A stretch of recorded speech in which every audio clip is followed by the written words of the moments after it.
তবে হার্ড ডিস্কগুলো যদি কিনতে চান তাহলে ডব্লিউডি কিংবা সিগেট ব্যবহার করতে পারেন। এগুলো মোটামুটি ব্র্যান্ডেড হার্ড ডিস্ক কোম্পানি। এই হার্ড ডিস্ক কোম্পানিগুলো ভালোই চলছে ইন্ডিয়াতে। তো এরপরে আমরা যদি দেখি যে আমাদের পরবর্তী কি আছে, তাহলে পরবর্তী হচ্ছে যে কেসিং। এটা কি বলা হচ্ছে কেসিং।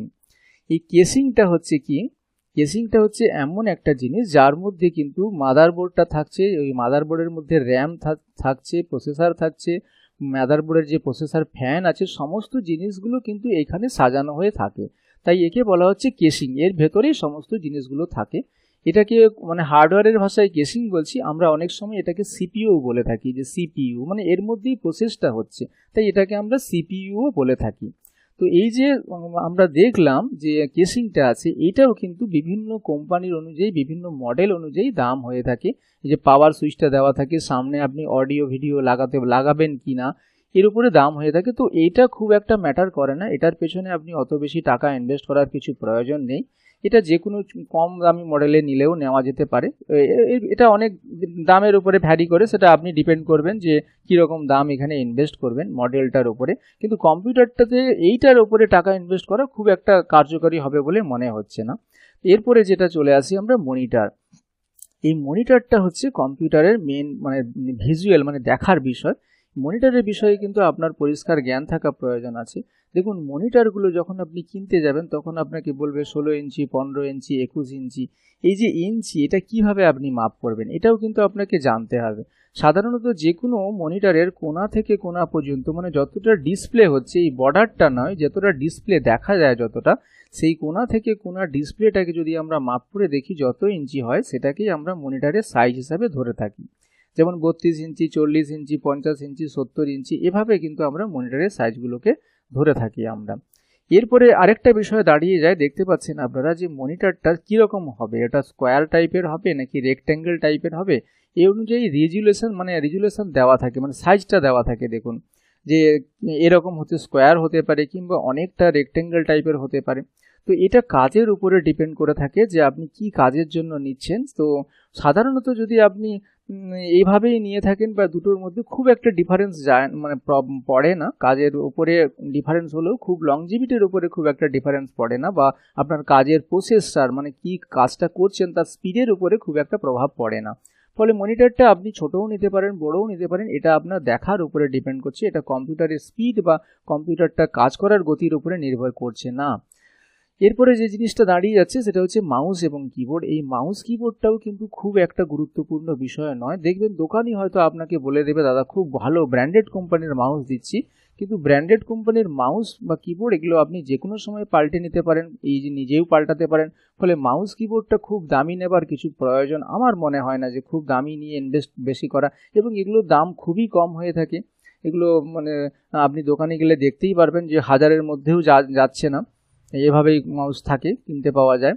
এরপরে আসছে কিবোর্ড। এই কিবোর্ডটাও একই রকম থাকে, তবে কিবোর্ডের একটা বিষয় আপনি লক্ষ্য করতে পারেন, আমরা অনেকে মাল্টিমিডিয়া কিবোর্ড বলে থাকি। এই যে কিবোর্ডটার মধ্যে অনেক এক্সট্রা কি রয়েছে, দেখুন এই কিবোর্ড থেকেই আপনি সাউন্ড বাড়াতে পারবেন, কিবোর্ড থেকে এই মেশিনটা বন্ধ করতে পারবেন, নেক্সট অ্যাপ্লিকেশানে যেতে পারবেন। এই মাল্টিমিডিয়া কিবোর্ড ব্যবহার করলে দাম নিলে একটু দাম বেশি হয়ে যায়। আর এটা নর্মাল কিবোর্ড আছে, তো আপনি মাল্টিমিডিয়া কিবোর্ড নাও নিতে পারেন, সেটা আপনার উপরে ডিপেন্ড করছে। কিন্তু যেহেতু আপনি কম্পিউটার কিনতে যাচ্ছেন সেক্ষেত্রে আপনার বিষয়গুলো জেনে রাখা প্রয়োজন আছে। এরপরে যে বিষয়টা দাঁড়িয়েছে সেটা হচ্ছে যে ইউপিএস। যখন আপনি কম্পিউটারে কাজ করছেন, কাজ করতে করতে হঠাৎ কারেন্ট চলে গেলে কিন্তু আপনার কাজটা নষ্ট হয়ে যেতে পারে। তাই আপনাকে একটা ভালো ইউপিএস নিয়ে রাখতে হবে, এবং ইউপিএস নিয়ে রাখলে মেশিনের মাদারবোর্ড বা হার্ড ডিস্কটা অনেক কম খারাপ হয়। বাইরের থেকে যদি কখনো কারেন্ট ফ্লাকচুয়েট হয় সেক্ষেত্রে ইউপিএসের উপর দিয়ে অনেকটা চলে যায়। ফলে ইউপিএস আপনার মেশিনের সঙ্গে লাগানো প্রয়োজন আছে। কিন্তু যদি আপনি নাও কেনেন ইউপিএস, তাতেও কিন্তু মেশিন চলবে, কিন্তু মেশিনটা খারাপ হয়ে যাবার সম্ভাবনা বেশি আছে, কিংবা মেশিনটাতে যে কাজটা করছেন হঠাৎ কারেন্ট চলে গেলে সেই কাজটা আপনার নষ্ট হয়ে যাবার সম্ভাবনা রয়েছে।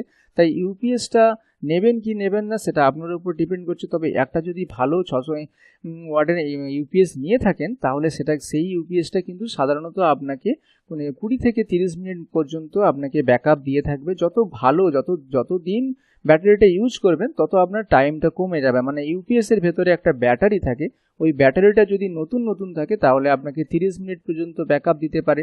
ব্যাটারিটা যত শেষ হয়ে আসবে, চার্জ যতদিন বেশি ব্যবহার করবেন চার্জ নিতে পারবে না, তত আপনি হয়তো 5 মিনিট 2 মিনিট করে করে আপনার ব্যাকআপটা দিতে পারে, আস্তে আস্তে ব্যাটারিটা খারাপ হয়ে যাবে, আপনি বুঝতেই পারবেন। তো ইউপিএসটা হচ্ছে মেন ব্যাপার, যে আপনি কারেন্টটা ব্যাকআপটা কীভাবে নিচ্ছেন, কম্পিউটারটা কারেন্ট চলে যাবার পরে আপনি কতক্ষণ ধরে চালাতে চাইছেন। যদি কারেন্ট চলে যাবার পরে বেশিক্ষণ চালাতে চান তাহলে আপনাকে 600 ওয়াটের থেকে আরও বেশি ওয়াটের আপনাকে ব্যাটারি কিনতে হবে, এবং সেই ক্ষেত্রে আপনাকে 1 ঘন্টা 2 ঘন্টাও আপনাকে মানে ব্যাকআপ দিতে পারে। এরপরে যেটা প্রয়োজন হয়েছে সেটা হচ্ছে ডিভিডি ড্রাইভার। যদি আপনি আপনার কম্পিউটারের মধ্যে আপনি একটা ডিভিডি বা সিডি চালাতে চান তাহলে কিন্তু আপনাকে এইটা নিতে হবে, এটাকে বলছে ডিভিডি বা সিডি ড্রাইভার বলে হচ্ছে। তো এক্ষেত্রেও কিন্তু একটা ব্যাপার দাঁড়িয়েছে, দেখুন এখানে লেখা রয়েছে আরডব্লিউ মানে, এবং এখানে ডিভিডি লেখা রয়েছে।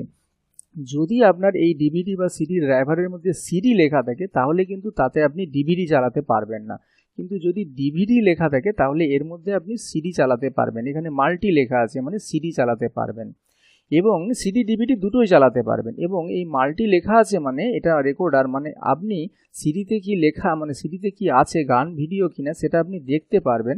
কিন্তু যদি আপনার কম্পিউটারের কোনো কিছুতে আপনি সিডি রাইট করতে চান, কাউকে দিতে চান, তাহলে কিন্তু আপনাকে কি করতে হবে, রাইটার নিতে হবে। মানে আরডব্লিউ মানে একটা আর পাওয়া যায়, একটা ডব্লিউ পাওয়া যায়।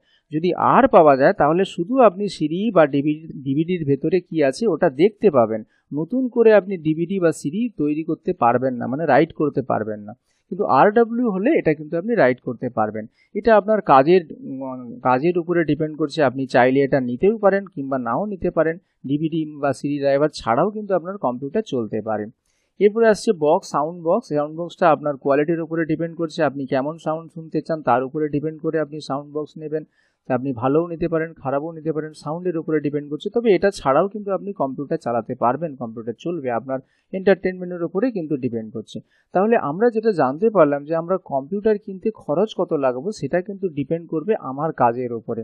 সাধারণত যেটা মনে হচ্ছে যে যদি আপনি আপনার কম্পিউটারটা স্পিড বাড়াতে চান এবং ভালো রাখতে চান তাহলে কিন্তু আপনি বেশি টাকা ইনভেস্ট করবেন, ভালো ব্র্যান্ডেড নেবেন, প্রসেসর ভালো ব্র্যান্ডেডের নেবেন, এবং মাদারবোর্ড ভালো ব্র্যান্ডেডের নেবেন, এবং র্যামটা ভালো ব্র্যান্ডেড নেবেন, এবং যত পারেন লাস্ট জেনারেশন লাস্ট মডেলের ব্যবহার করবেন। তাহলে কিন্তু আপনার কম্পিউটার কেনাটা সফল হবে, কাজটা খুব স্পিড করতে পারবেন, তাড়াতাড়ি করতে পারবেন, এবং অনেক দিন ধরে আপনার কম্পিউটারটা ব্যবহার হবে।